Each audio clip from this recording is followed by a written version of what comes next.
சாதாரண அபிஷேகம் இல்லை. ஆளை பார்த்து தோற்ற செய்கையை பார்த்து எடை போட்டுறாதீங்க. அழைப்பு பெருசு.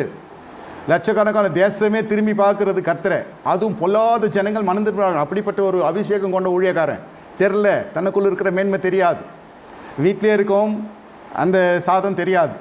வெளியில் போய் டோக்கன் வாங்கி லைனில் நின்று அவன் என்றைக்கு செஞ்சானோ அதெல்லாம் ஃப்ரீசரில் கோழியெல்லாம் போட்டு செஞ்சு கொடுத்து அதை சாப்பிட்டு வந்து படுத்து ஒரு 2 நாள் அது காமிச்சிடும் வேலையை. உள்ள கோழி தன்னுடைய ஊழியத்தை செய்து முடித்திடும். அதுக்கப்புறம் இங்கே ஒரு டோக்கன் வாங்கினா அங்கே போய் உட்காரணும் மருத்துவமனையில்.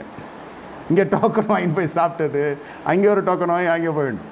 அதுவும் அவன் ஒரு நாள் விடுவானா, அவன் எப்படி பிழைக்கிறது? இது எடு அது எடு அது எடு. அந்த கோழியே வாங்கி சமைச்சிடலாம் ஐயா வீட்டில். என்னத்த சொல்கிறது? சொல்கிறேன். அதே மாதிரி இருக்கிற மேன்மை தெரியாது. பாருங்கள், இவ்வளோ பெரிய அபிஷேகம் நமக்கு கனமான ஊழியத்தை கர்த்தர் கொடுத்துருக்குற. நம்ம கர்த்தருடைய சாயல் தரித்திருக்க வேண்டும். நம்ம தலையில் போய் இது வந்திருக்குது.